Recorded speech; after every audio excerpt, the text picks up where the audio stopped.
India का visa application centre है Satkhira district Bangladesh में। वहां पे मंडे को यानी 26 अगस्त को हल्ला हो गया भैया, बहुत तगड़ा। बात यह है कि लोगों ने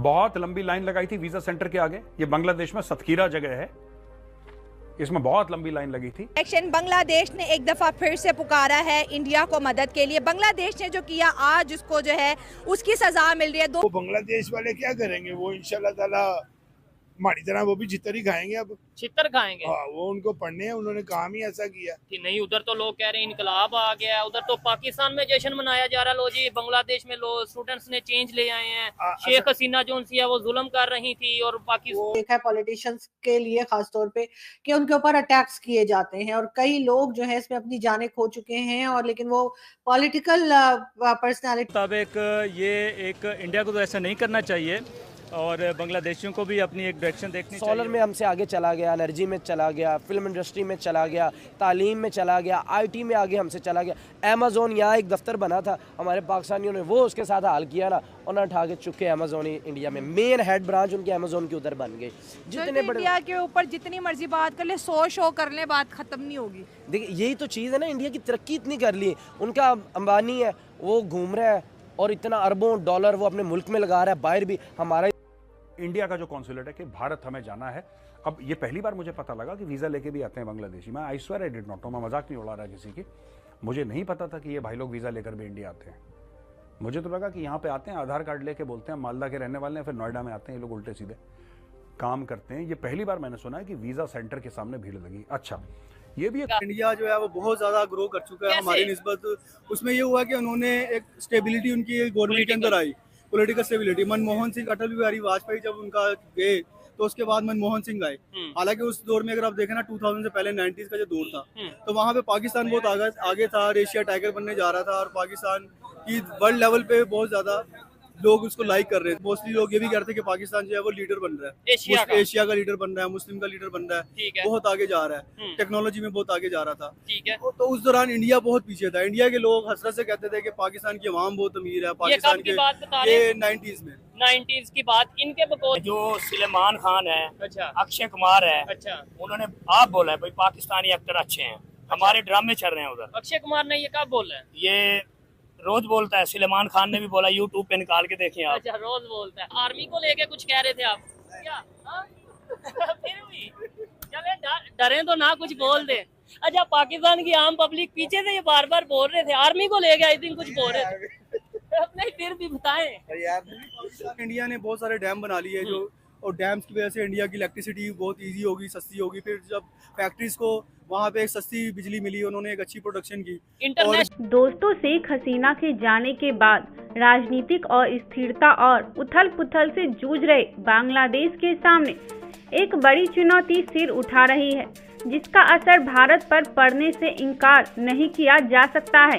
बांग्लादेश में कट्टरपंथी इस्लाम राजनीतिक संगठन साल 2009 में बांग्लादेश में हिज़्ब उत तहरीर पर प्रतिबंध लगा दिया गया था, लेकिन शेख हसीना के जाने और मोहम्मद यूनुस के नेतृत्व में कार्यवाहक सरकार बनने के बाद इसके समर्थक सक्रिय हो गए हैं। राजधानी ढाका समेत कई जगहों पर इसके समर्थन में रैलियां निकाली गई है और इसके समर्थक पोस्टरों की भरमार हो गई है।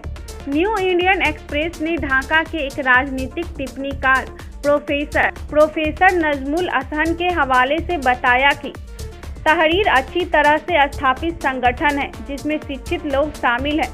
बांग्लादेश में समाज के सभी वर्गों में उनकी बैठ है। 9 अगस्त को हिज़्ब के समर्थकों ने ढाका में एक रैली आयोजित की, जिसमें शरिया कानून के आधार पर बांग्लादेश में खलीफा की स्थापना की गई। इस संगठन ने भारत में भी अपनी पहुंच बनाई है। भारतीय एजेंसी ने गुप्त रूप से सक्रिय हिज़्ब उत तहरीर के कुछ सदस्यों की गिरफ्तारी की है, जो अपने नेटवर्क का विस्तार करते नजर आ रहे हैं। इनमें से ज्यादातर शिक्षित हैं और छात्रों के जरिए अपना प्रचार प्रसार करते हैं। मध्य प्रदेश, छत्तीसगढ़, तेलंगाना और तमिलनाडु में इससे जुड़ी गिरफ्तारी हुई है। अगर बांग्लादेश में यह संगठन मजबूत होता है तो इसका असर भारत में भी पड़ेगा, क्योंकि गुप्त रूप से सक्रिय इसके कार्यकर्ता बांग्लादेश के साथ संपर्क स्थापित कर सकते हैं। इंडिया के अलावा कोई ऑप्शन नहीं थी। 15-20 दिन पहले एंटी इंडिया के नारे लगा रहे थे और आज जो है रो रहे हैं कि हमें इंडिया का वीज़ा चाहिए। तो ये इतना बड़ा बदलाव के बारे में क्या कहेंगे? जी बिल्कुल, जैसा कि आपने इंट्रो के अंदर बता दिया कि बांग्लादेश के जो लोग हैं वो बहुत ज़्यादा प्रोटेस्ट कर रहे थे, स्टूडेंट्स हैं वो बाहर निकले हुए थे सड़कों के ऊपर। उसके अलावा बांग्लादेश के अंदर जो है वो हालात बहुत ज़्यादा गुशीदा थे।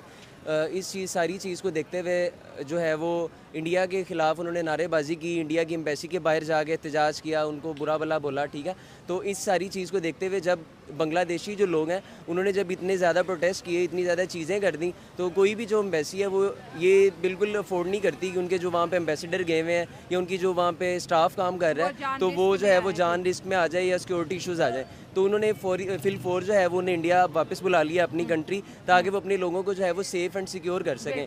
और अभी का जो मतलब हाँ जी, अभी जब वीज़ा उनको नहीं मिल पा रहा, लाइक वो कोशिश कर रहे हैं कि हमें वो, उसकी भी तो एक रीज़न है ना कि जब बांग्लादेश उनके खिलाफ इतना ज़्यादा हाइपर हो जाएगा या मीन्स की इंटेंसिटी जो है वो उनकी हाइपर होने की वो बढ़ जाएगी, तो वो कैसे मतलब कि स्टाफ ही अवेलेबल नहीं है वो उन्हें इंडिया का, तो इस तरह से वो किस तरह से उनको वीज़ाज़ दें, ठीक है। तो कोशिश ये करनी चाहिए थी उन्हें कि वो एक लिमिट के अंदर रहते हुए वहाँ पे उनको बुरा भला कहते हैं, ताकि वो कुछ वक्त के बाद जो है वो अगर वीज़ा नहीं करेगा, इंडिया बिल्कुल नहीं देगा, बिकॉज उसमें उनके ऊपर जो है वो इतने कुछ एलिगेशंस लगाए गए, उनके ऊपर जो उन्हें बुरा भला कहा गया। तो इस तरीके से जो है वो मैं नहीं समझता कि इंडिया कभी भी अब जो है वो उन्हें वीज़ाज़ देगा, क्योंकि बांग्लादेशी अवाम जो है वो इस चीज़ को भूल गई थी कि हमने दोबारा उन्हीं के कदमों में जाके जो है वो वीज़ाज़ लेने हैं या उनसे जॉब्स लेनी है या उनसे बांग्लादेशी अपना इलाज करवाने के लिए डेली इंडिया ट्रैवल करते हैं। हाँ जी, ऐसे ही है। तो उन्हें कोशिश करनी चाहिए थी, मैं ये समझता हूँ कि इस चीज़ को जो है वो इतनी ज़्यादा इसकी इंटेंसिटी को ना बढ़ाते, ये इतनी आग ना लगाते, तो वहाँ पे वो ऑटोमेटिकली चीजें महंगी हो जाती है पेट्रोल की वजह से। एक चीज मैं आपसे पूछना चाहूंगा कि यहाँ पाकिस्तान में हम इतने ज्यादा डैम क्यों नहीं बना सके कि हम अपनी बिजली खुद प्रोड्यूस करें और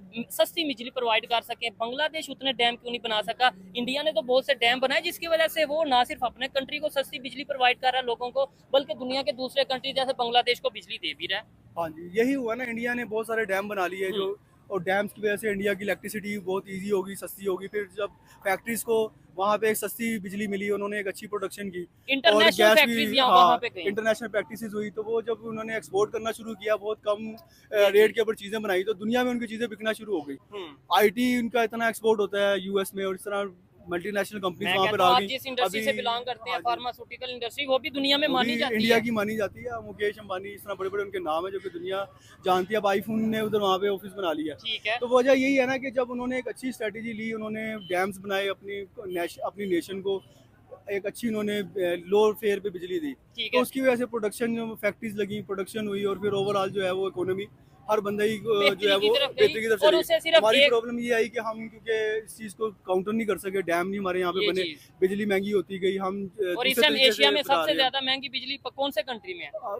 पाकिस्तान भी उनमें से एक है, पाकिस्तान में सबसे ज्यादा महंगी बिजली है। अच्छा, यहाँ पे एक बाइक खड़ी है जिसे स्कूटर कहते हैं हम यहाँ पे, मैंने इंडिया की मूवीज में ये बाइक अक्सर देखी है। क्या आपके वहाँ पे अभी भी ये बाइक मौजूद होती है, या फिर ये पुराने मतलब दौर की ही बाइक है जो कि इंडिया में भी और पाकिस्तान में भी ऐसे यूज होती है? मुझे जरा बताइएगा। अच्छा, मुझे बताना आप भाईजान, क्या कहेंगे, पाकिस्तान किस तरीके से डेवलपमेंट की तरफ जा सकता है? पाकिस्तान में किस तरीके से मेड इन पाकिस्तान को प्रमोट करें, अपनी बिजली खुद बनाएं, अपनी बाइक्स खुद बनाएं, अपनी चेयर्स खुद बनाएं, अपनी मशीनरी खुद बनाएं, अपने जो डिफेंस इक्विपमेंट्स हैं वो खुद बनाएं? ये कैसे पॉसिबल है? हम ये सारी चीजें खुद बना रहे थे। हमारी कॉटन जो है वो दुनिया में मशहूर थी, पाकिस्तान की कॉटन, पाकिस्तान की जो हमारी ज़रूरी चीजें, एग्रीकल्चर है, हमारे चावल है, हमारी गंदम है, हमारी जितनी लेदर है, तो वो दुनिया में आप पाकिस्तान में इतना जो है वो लेदर है, सियालकोट की चीज़ें, स्पोर्ट्स जो है एक्सपोर्ट काफ़ी होती है स्पोर्ट्स की।